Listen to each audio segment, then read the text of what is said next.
Hey kiddies, while I'm out in rehab, enjoy this throwback episode. Thanks for all your support, and stay tuned for more content when we return from our break. Also, can you help a brother out with a clean urine sample? In the meantime, check out our socials, visit our website, nfipodcast.com, and swing over to Patreon to check out members-only available content.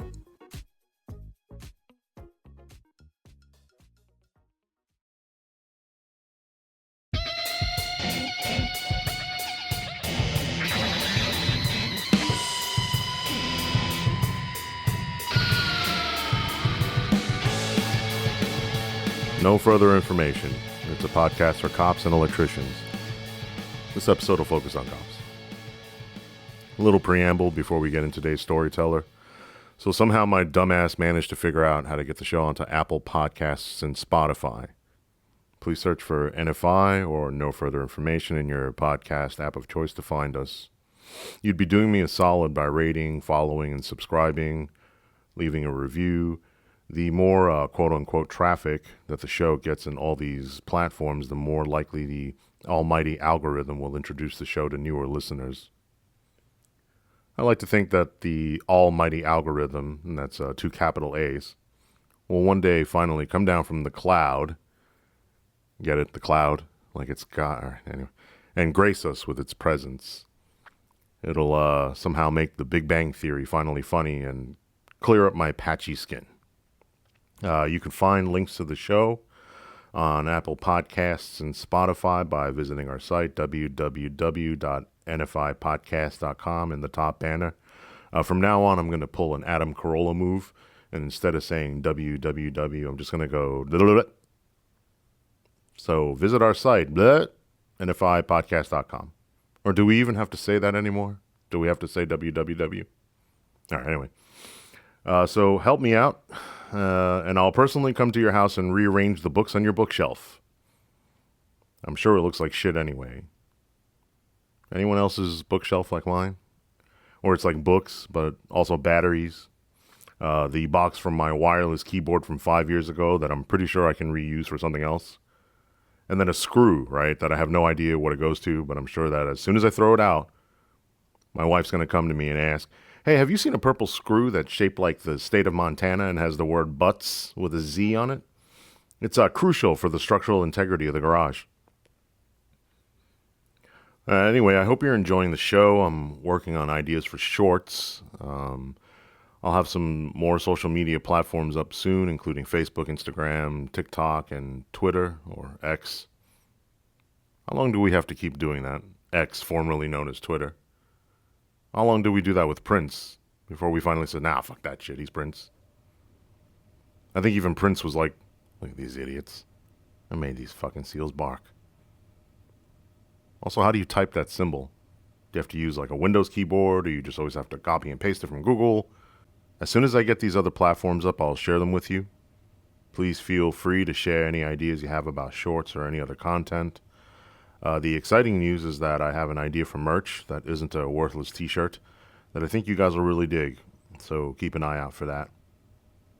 Anyway, I really appreciate all the support. Now on to our storyteller. Today you're going to hear from a warrior, a dynamo, great mother, wife, daughter, friend, and my sister from another mister. She's a great cop and an even better person.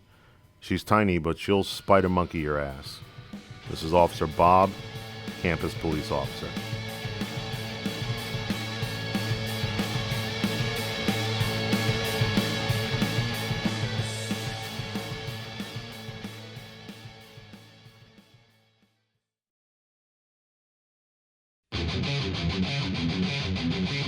Hi, I'm Officer Bob. I'm a campus police officer in Texas.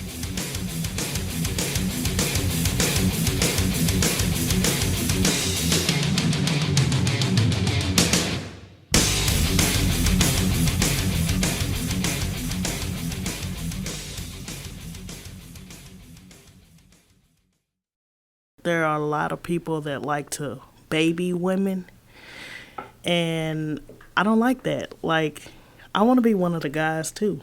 Okay, are female officers, are some female officers different than male officers? Yes, So some of the stereotypes do play out. correct. Okay. Height, weight, for the most part. But if I can't handle it, then I can tell you. Would you though? Yes. Okay, so let's use physical dimensions as an example. It's no surprise that on the whole, men are stronger than women. Correct. So if you have a physical encounter that you find yourself being bested at, and then the male officers swoop in and say, "Move over, honey, we got this." I mean, how does one handle that? Aside from being just a female police officer, but how does one handle that? Well, if I'm getting my ass kicked on the side of the road, please help me out. But if I'm in a position where I need the help, then I'm thankful. And so let's say this. So I get my ass kicked and then other officers swoop in and come help me. But then it's different for me, right? Because people go, "Oh man, we backed you up," right? But for you, it's, oh, she couldn't handle it, right? Correct. Do you just have to be louder then? Do you have to puff your chest and so, "No man, I got this. I got this." Like, do you find yourself having to do that? You and I show up on the scene, I have to have a louder command presence than you do, because they can size you up and say, "Okay, no." But with me, it's like, "Oh, I can handle her," but I have to show them, like, "No." There's an added pressure. Yeah. Okay. Is there an added pressure for being female and a minority, Yes. especially in this profession, right? Yeah. Of course, because we know each other, I've never met you before in my life. I absolutely hate when other black people are like, "You're my sister." Like, they want me to, because they're black, have their back. So in a hypothetical scenario where this has never happened before, you and I show up on a job and the guy doesn't, or the subject or whomever, the target of my attention doesn't like what I'm saying and sees you and go, "Man, this motherfucker," and, "Hey, what's up, sister?" And then you to the target, you're the salvation from me, the fucking asshole. How do you deal with that? I mean, how do you have to have you do? It seems to me, and I'm not black, but it's a delicate balance. Yes. And how do you balance that? First of all, I want you to understand that I'm not your sister, because I take it as it's offensive to me, because if I'm your sister, or I got your back, or you got my back, we wouldn't be put in this situation to have to deal with this. So, no, I'm not your sister. Now, just because you're black don't mean I have to have your back, because I can murder somebody, you can murder somebody, they Right. can murder somebody. That doesn't mean anything because you're black. Now, what I feel a type of way about is the fact that you think that I should have your back. I didn't show up here with you. I showed up here with him. So I have his back because I know him. I don't know you. I think you said it to me best one time. You said, "I'm blue first out here on the street." Correct. I love that. Can you expound on that just a little bit more? Because, like I said, you're a police officer. I'm a police officer. So We're partners. we're partners. I got your back. But I don't know this person. I may know a little bit about them. I may have dealt with them a few times, but I don't know them the way that I know you. We go to lunch together. We talk about our families. We hang out outside of work. So it's more of a relationship with us than it is with them. And even if you're wrong, then I'm going to have your back on the streets. But then when we Right. get back to the office, I'm just like, Right. "Hey, that was fucked up, man." Right. Yeah. And if I was actively violating someone's civil rights, you'd intervene and yeah. So but yeah. So there's the natural inclination is, oh, you black female or black officer will save me from the tyranny of this other cop whom I disagree with. And we're talking about quote unquote suspects, but even a person in the particular example you and I are thinking of. But even in that particular context, the person wasn't necessarily like the subject of an investigation per se. We were there. As a matter of fact, We had 4 minutes till we were supposed to go home. That's not you should have ignored him. That's not what I was going to say. What I was going to say is he was the one who called us. He was the one who flagged us down. And then waved us down. Okay. I can't just keep driving. He didn't want anything. Were you just saying hi? Yes, he was just saying hi. Yes, motherfucker, he was just saying hi. So, do you feel like there's any pressure to, do you feel like there's any pressure to be like the example role model police officer because you have all of these additional pressures that many cops don't feel? You're female, minority. So now you're like exalted, right? Now you're the token. We have to parade you out, and you're the black. You're our minority female police. Ooh, shiny. Do you ever feel like there's pressure? Did you ever feel exploited? A lot of times. Most agencies that I have worked at in law enforcement, I have been the only female black officer. I have been wanted to come to that agency because I'm black, because I'm a female. And I mean, I'm in a rural area, so there's not many of us. And I do feel exploited, not to a fault, because like I can bring more to the agency. Usually when I'm coming to an agency, it's to bring a minority to the agency. And so I feel a way about it, but at the same time, unless I decide to go to a place where there are more of people like me, then I'm just gonna have to deal with it. I've learned that you just gotta take the punches. Knowing you, knowing you personally and professionally, I think that that transparent veil of like, ooh, shiny black, female. I think you do really well to quickly eliminate that by proving your prowess as an investigator, as a hard worker. And so now it's almost like you have this, let's throw one more up on the board, this additional pressure of, okay, not only am I a female police officer, not in a male-dominated profession, not only am I a minority, now I have to like almost overcompensate or compensate for the fact that I was hired because of fill in the blank, and show. So, man, it's a lot of pressure. It is. So what I like to do is I don't worry about the pressures. I just come in, do what I'm supposed to, do my work, and let it show for itself. Like a lot of times when you start an agency, you have to go in. I won't say go in hard, but I would have to be harder than I would normally be.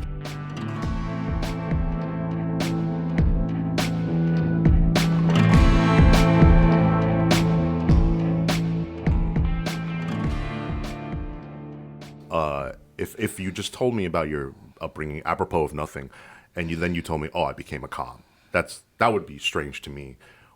And I know it's cliche to ask people this, but I'm because I know why, I'm particularly interested in why you decided to get on the job. So, my senior year in high school, I went to school in the area that my mom went to school in, right. And so one of the girls that I went to high school with, my classmate, my mother was her mother's classmate. Right. I don't mind sharing her name. Her name is. Okay. We will have to. You understand? You don't get sued. Yeah. My fucking ass gets sued. Okay. So don't. But okay. So she. Dumbass. Anyway, so her mother and my mother were classmates. By the way, you can't use this thing as a platform to throw shade at people. All right, that's not what the point of this podcast. Anyways, her mother and my mother, I can't hear myself anymore. Her mother and my mother were classmates. Hello? Yeah, I can. Her mother and my mother were classmates. And so she was killed in a domestic violence incident. The mom of the classmate. The mom and the classmate were both killed Right. in a domestic Oh my violence God. incident. Mother, daughter. Yes. Jesus. Had the funerals together and Right. everything. Right. So How awful. yeah. So I decided at that point that I wanted to do something to make a difference. At first I wanted to be a lawyer, and then I was like, I really don't like school. So at the time I was a security officer. Oh, right. And I was just like, I want to be a police officer. That I can make a difference. This was just out of the blue, up your ass. You're sitting around. You're like, well, that seems to be the next step, natural step. Okay. Yeah, because at the time I was a supervisor, and Right. but there was nothing more that I could do. So I wanted to go a step higher. So I went home and I told my husband that I wanted to be a police officer. And I just thought he was going to say, like, bullshit. Like, he thought I was playing. But no, my husband was like, no, you should do it. Like, I think you'll be good at it. And I was just like, are you serious? And then he's like, yeah, I think you'll be good at it. Don't you hate it when people call your bluff? Like, fuck. Yeah. So So he's going to say no. Like, it's kind of what he did. Like, he called my bluff. And then and I was like, well, in August there will be a class starting. And he was like, well, if you look that much into it, like, you should do it. At the time I had 2 months until I would have to have my paperwork and stuff in. And he's like, you should go up to the college and you should talk to him. Well, I put that off for a month. I didn't do it. why? I was scared. Right. Like, I finally had the backing that I could do it, but I Right. was scared. Like, what if I die? Like, I started thinking all of the horrible things. Like, I don't know. I was scared. So finally, my husband was like, look, you have a month to get everything done. Are you going to do it or are you not going to do it? You're the one who came to me with the idea. Like, you should do it, but you got to do it. Like, I can't do it for you. Right. So I finally decided. I got all my paperwork in 2 weeks before I had to have it all done. And once I got into the academy, I still was like scared. And What were you scared of? I don't know. Right. Now I don't know. Right. But even like up until I actually got a job, like the whole time throughout the academy, like I paid for it myself. I did everything myself. And I had an agency come to me and was like, well, if you don't find a job before you get out of the academy, like, we would like you to come reserve for us. And then at that point, that's when it really became real, because it was like, do I really want to work for free? And I could be killed? Right. So I continued on being a security officer. I worked my first agency for 3 months. And throughout those 3 months, I was like, I really think I can do this. Like, I can be a paid police officer. Like, I think I can do it. It took those first few shifts for me to really just say, like, oh my gosh, like, I'm a police officer. But once that wore off, after about it was way into my paid agency where I was just like, it was 1 year. My very first year. After I made it 1 year, I was like, I can do this. People have been telling me I'm a good police officer, and I didn't prove to myself until 1 year. Like, People can say whatever they want, but you're of the personality is like, not until I believe it, not until I prove it to myself. yeah. In a weird way, the initial reserve position kind of wet your feet. Yeah. And kind of made you say, like, okay, all right, okay, like, I can do it. And then that catapulted you to full-time police work. Mm-hmm. So in a way, that was good. Yeah.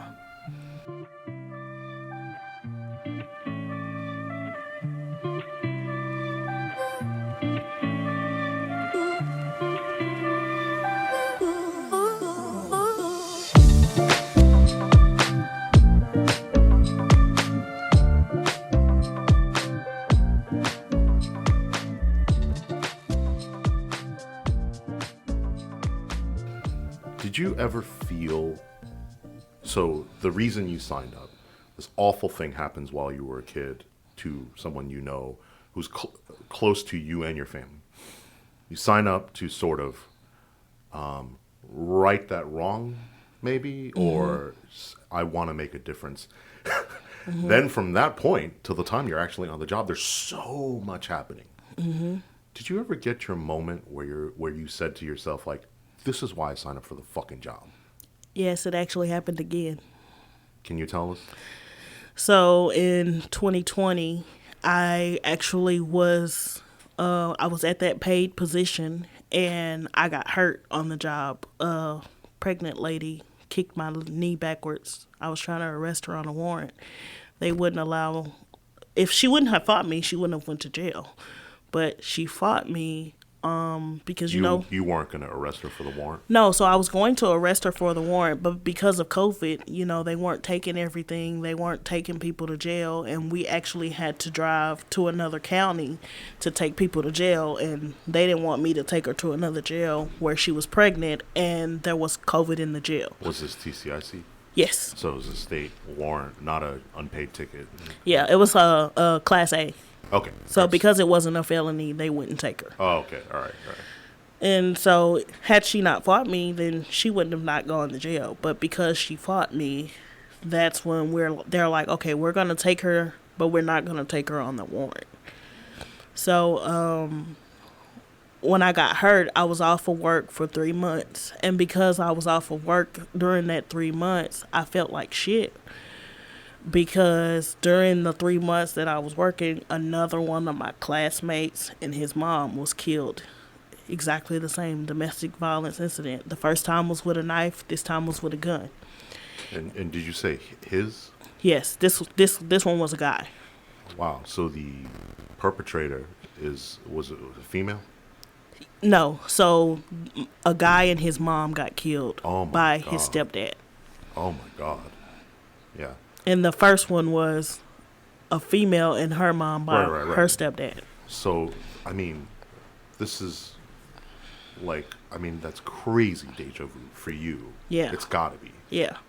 So I felt like shit because I was like, I signed up to become a police officer. Although I didn't work in the city that it happened in, it was like, I signed up to be a police officer to make a difference.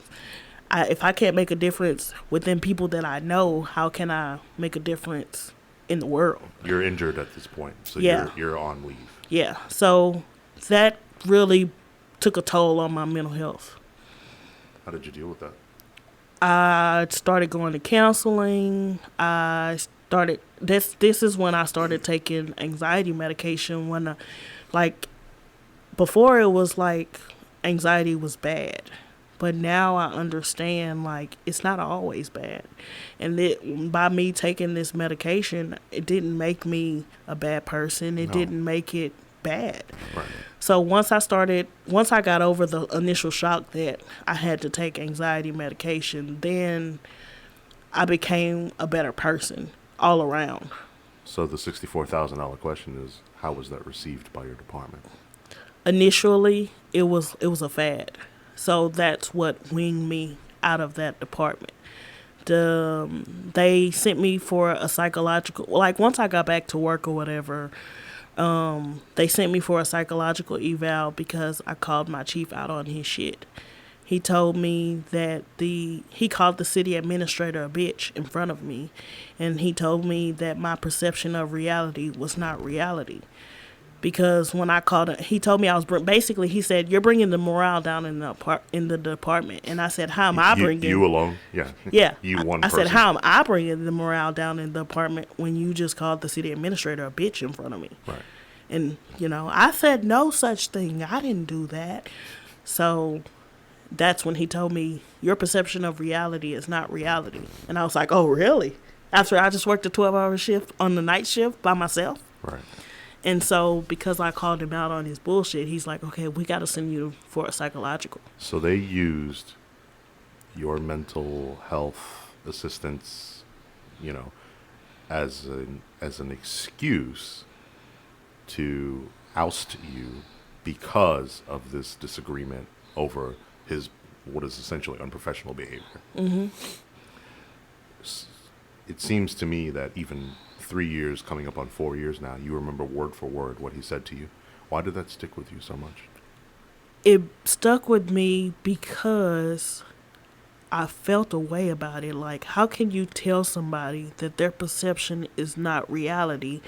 Because I got you Right. on what you're doing. And It's grossly hypocritical. yeah, Grossly hypocritical. and every time that I think about it, it's just like, it just brings me to a place of I cannot, like, the audacity. And how do you, have you, it stuck with you, have you combated that throughout? You feel Yeah. like you've continued to combat that Yeah. accusation? Yeah. Because, like, if someone accuses me of, like, being a certain way, I'm like, oh, yeah, well, I'll show you that I'm not that way. And how did that stick with you, I mean, after all these years? So my perception of reality was definitely reality. Right. And then right. You're definitely a pragmatist. I would describe you as a pragmatist. It's A and B equals C, and it'll always be C. So once I went to for that psychological, and he made up stories, and he told this, basically he sent me for failure. But then that's when I started to think like he was out to get. That's when I started to say like, you're out to get me, because he was from the Central Texas area, but we weren't in Central Texas. But he sent me to the Central Texas area to get my psychological. So I was like, well, is he sending me somebody that he knows? Mm-hmm. But once I sat down and I talked to that psychiatrist, I realized like she wasn't out to get me. Like, she said in her statement that I was in touch with reality. I knew what I was talking about. Things that I did do that I was getting in trouble for, I took it. I said like, yeah, I did that. And so having a professional sort of validate what you knew to be true, like, no, I do deal with reality. Another way of saying it is like dealing with reality on reality's terms. Mm-hmm. So that was nice, right? Having a professional validate that, like, oh yeah, no, I'm not this thing you're accusing me of. Correct. Without getting, off a cliff here, because we could be here for another 2 hours, but mental health and police. And I'm older than you, and I was on the job longer than you are, but back in the day, that was the scarlet letter, right? Mm-hmm. Oh, he's crazy, man. Don't go near him, right? Mental health, EAP. There was no Texas peer network, whatever the fuck. Yeah, I was told that they didn't have an EAP, right. But they actually did. Right.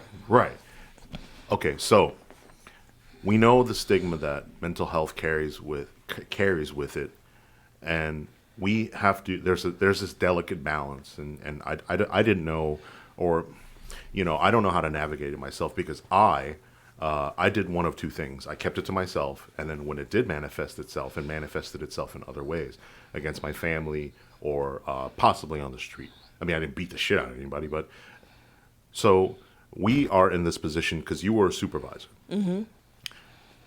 Tell me, here's the question. I promise I'm getting to it. Here's the question. The fulcrum point is here in the middle. The balance is, you're a fucking cop. Get the fuck over it. Get to fucking work. Quit your crying.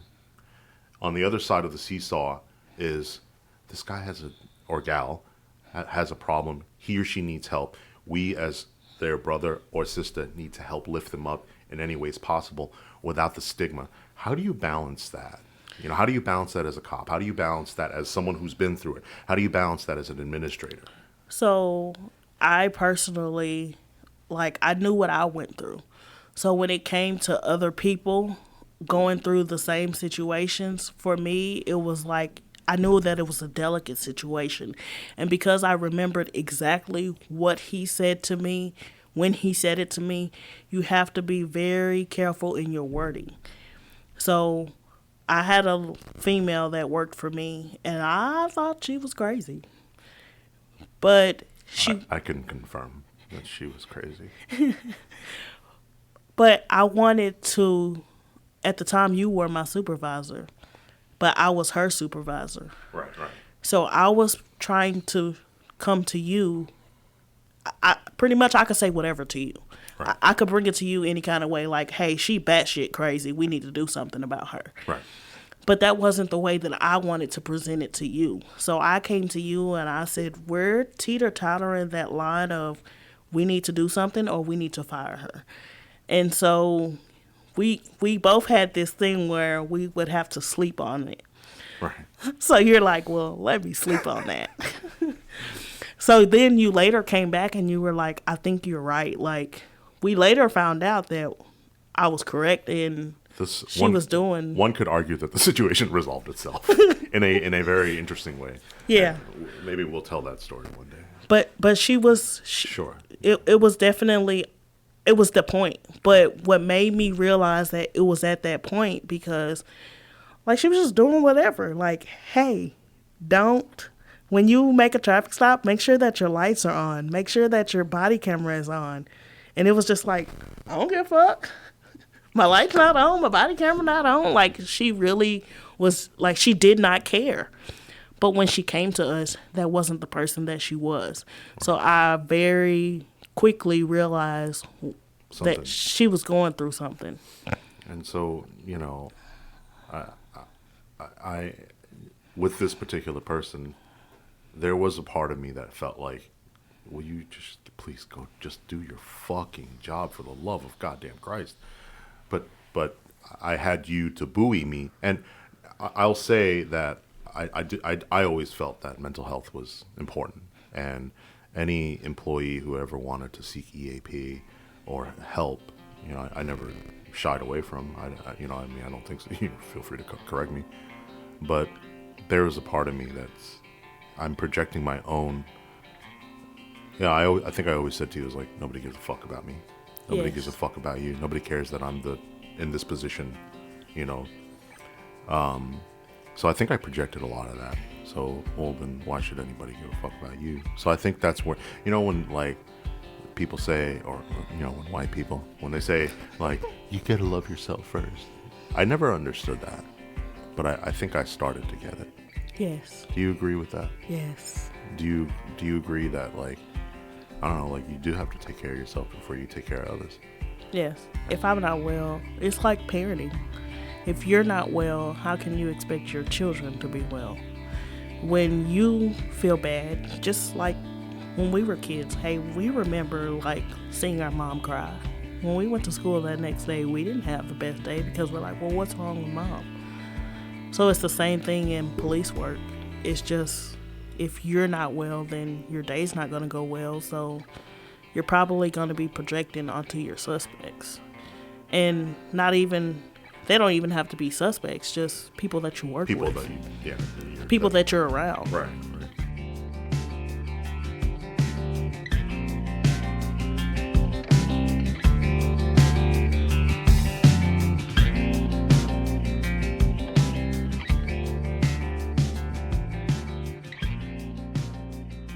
The reason you got on the job, for that, I'm going to help someone. I'm going to right this sort of wrong, so to speak. Did you get that moment? That this is why I signed up for the fucking job? Yes. Can you tell me about that story, if you remember it? Mm-hmm. So I was working at my first paid agency. And although there was a lot of bad that happened there, I did do some good there. So when I was working there... It's like any department where it's like, God, you could pay me with strippers, cocaine, and a dick-sucking machine, and I would never go back and work there. But some of my most fondest memories from the street and some of the people I worked with are there. Yeah. So it's a weird ambivalence, So when, like I said at the time... Now I'm thinking about this machine, this purported machine that, give me 1 second, let me, Amazon, no, sorry. So there's this kid that he sold drugs, he used drugs, but his parents, they didn't raise him that way. And so when... like I said, the jail was shut down at one point, not because of COVID. It was before COVID. But yeah, because they're lazy fucks. Yeah. So the jail was shut down, so we would have to go to the next county over to take people to jail. And I'm that person that always gets the shit end of the stick, and I'm the shit magnet. So where... Welcome to... We have a jacket for you to this club. You have executive access to the boardroom for shit magnets. Yeah. This is the national... It's NASMA, the National Association for Shit Magnets and Assholes. That's the second A. I got in through... You can guess which trait I got my membership through. No, but I like that. I love that about you. Yeah. And people say, oh, he's a shit magnet, he's a shit magnet. No, you're a fucking good investigator. Yeah. You observe. You notice things. That's what makes the shit magnets. It's the other cops who are driving around with their heads in the cloud. Hold on, I'm going to interrupt your very poignant story with a 20-minute rant. Of the guys walking around with their heads up in the clouds. Like, did you not notice? Or you know that they were just at that location 5 minutes ago on an alarm. You come by, you're like, the fucking back door's open. Did you not? Because he or she clearly didn't come back here. So, yeah, shit magnet, but that makes you a fucking good investigator. Yeah, I'm now learning that. Yeah. I just always, for the longest... You may have heard that rant from me. No, but... Once or twice. Yeah, but I always thought it was like, I always get the shit end of the deal. Right. But it's not that. It's that I'm observant. I pay attention. Yeah. I listen. And you love your job. Yeah, I don't ride around in the car with the windows up. I want them down. I don't want to listen to the radio. I want to listen to the sound of outside. Please like and subscribe to this podcast while you're on duty, and listen to this podcast while you're on duty, please. Yeah, so when I took this, I took 4 people to jail at one time to another county. At the same time, this guy is beating the shit out of his dad. Right. So, the jails, they don't want you dropping people off and I'll be right back. But there's nobody else in this city that's 45 minutes away. You're working solo. I'm working solo. So I got to drop these shit bags off so I can go get this other shit bag. Right. So when I get over there, I'm talking to the kid and he's just like, I'm tired of doing drugs. I'm tired of this. Like, my dad don't trust me. My wife don't trust me. My kids don't like me. Basically, my life is shit. And so I sit down with him and I tell him, like, you got some dope on you, so you're going to jail. You beat your daddy up, so you're going to jail. But this doesn't have to be the end of your road. I said, you're 20 years old. He's 20-something, mid-20s. Right. I'm older than him by a few years, but he can still turn his life around. So I explained to him, like, you still can be a good person. You still have time to turn your life around. So we sit down and we have a long conversation, and I coast him into handcuffs and I arrest him. I go book my 5 people in and... Wait a minute. I thought it was 4. Well, he's number 5. Hold on a second. I got to back up. I got to get this story straight. You had 4 APs in one car. Yes. How many fucking handcuffs did you have? Are you cuffing them to each other and shit? No, I had handcuffs in my bag. Right. So you got 4. What are the 4 in custody for?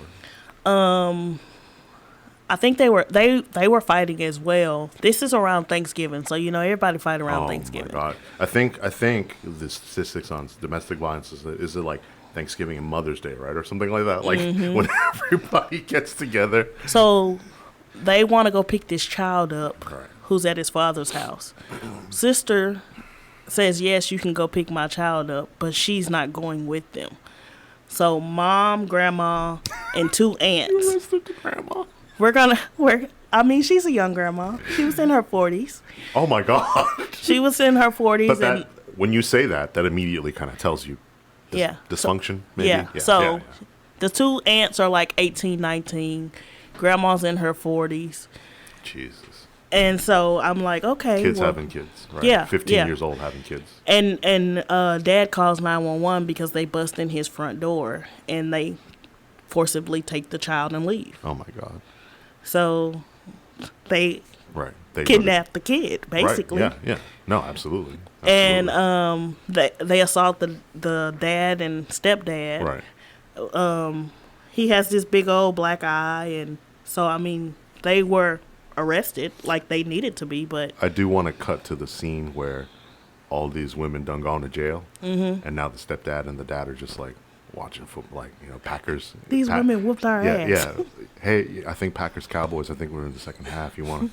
I mean, I know this is weird, but you want to sit down? I still got some stuffing, like the turkey ready. Like, Yeah. so the 4 women are in jail, and then you're coming back to get the 5th AP. This kid.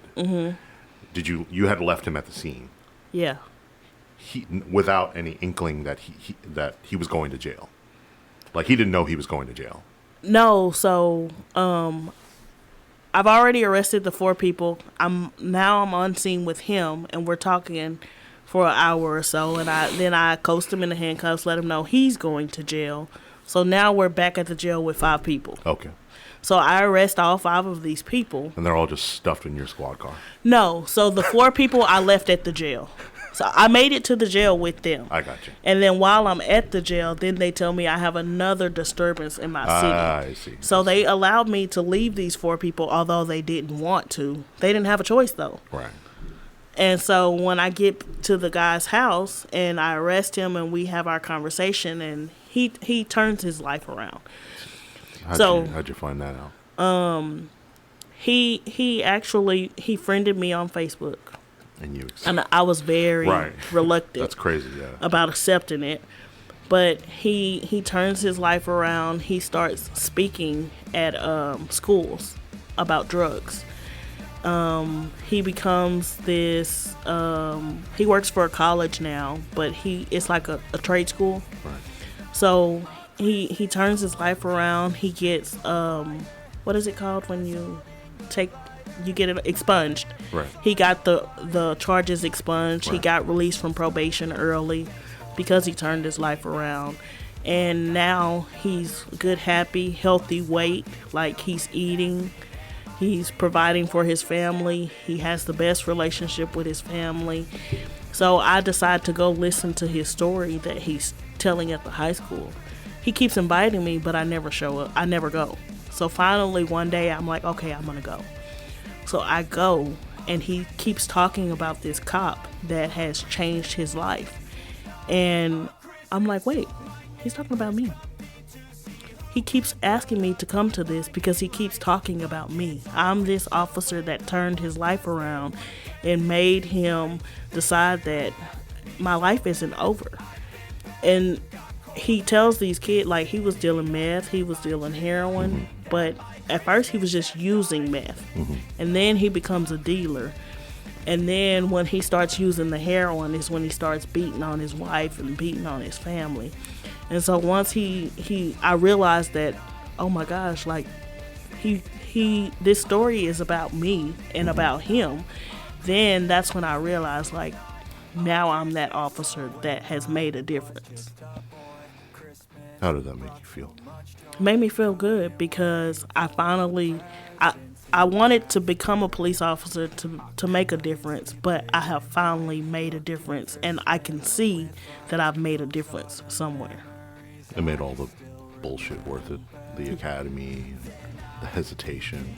Yeah. Chasing motherfuckers on train tracks. Yes. When I didn't have to. Okay, he said he needed help.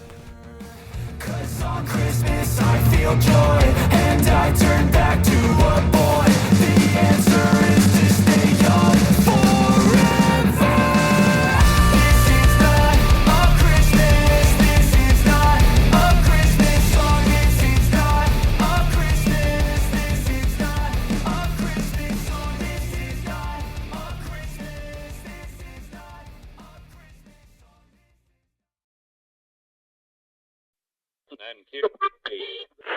Portions of the day's programming are reproduced by means of electrical transcriptions or tape recordings.